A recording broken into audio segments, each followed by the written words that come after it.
Hello and welcome to a new presentation of Jackie Robinson and the 1946 Montreal Royals season in review. I've mentioned it previously, Royals skipper Clay Hopper was not thrilled at the idea of managing African Americans. But not every manager in the league shared that sentiment. Jersey City Giants manager Bruno Betzel told the press that he wished he had 9 Jackie Robinsons on his club, but that if he had only one, he'd room with him and tuck him in every night to make sure nothing happened to him.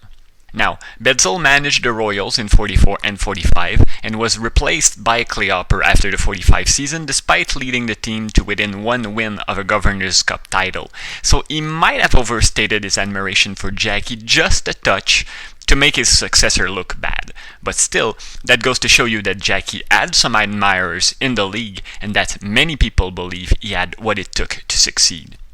In late June, Jackie was involved in 2 possibly racially motivated incidents in a span of 3 days. Robinson told reporters after the game on the 28th that Baltimore Oriole Eddie Robinson had hit him in the back on the first play at second, which the Baltimore Robinson denied.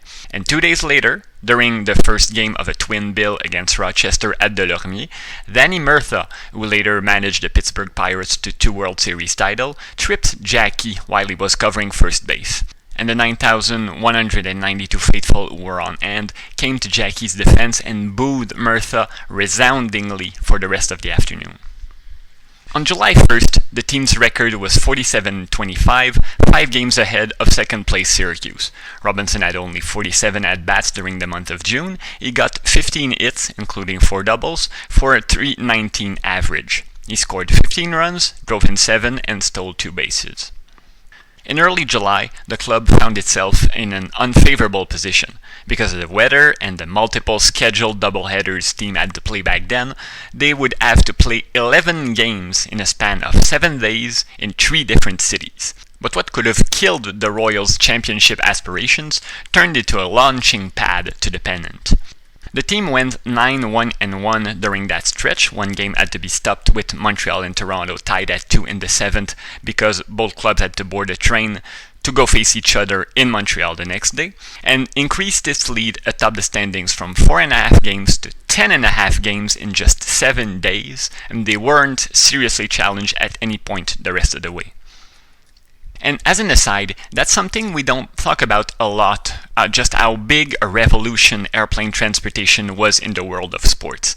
Train traveling was so ungodly long, and just to give you an example, traveling from Montreal to Baltimore to face the Orioles by train was an 18-hour affair. It took all of 3 hours by plane. It was so long that it forced leagues to schedule 3 to 4 weeks road trips, a lot of afternoon games to allow transportations, and leagues couldn't expand geographically any way that they wanted. In the case of Major League Baseball, having teams in California would have been unthinkable, while the train was the principal mean of transportation. Anywho, speaking of the major leagues, they played their All-Star game in Boston's Fenway Park on July 9th. And the Dodgers used the All-Star break to come to the province of Quebec to face their local minor league affiliates. On the 8th, they defeated Class C Trois-Rivières of the Canadian American League and invaded the Delormier Downs on the 9th. And once again, transportation problems spoiled the party. 16,168 took in the game, which was tied at 5 in the 7th when the Dodgers had to leave because they had a train to catch. Angry fans inundated the field with seat cushions as the players retreated to the locker room. Now, Montreal fans might have been in a bad mood all along though, as that game was seen by many as having been set for the sole purpose of letting Dodgers manager Léo Durocher scout the Royals for possible late-season reinforcements. Some, including Le Canada's columnist Paul Parizeau, were convinced that the Royals would have won the Junior World Series in 45 had Branch Rickey not reneged on his promise not to recall players from Montreal during the season. They were fearful that the same thing might happen again, and Jackie Robinson's name was mentioned among the players most susceptible to go help the parent club in Brooklyn. In that exhibition against the Dodgers, Roy Partlow made what would be his last outing as a Royal. I'll have more on that in our next video.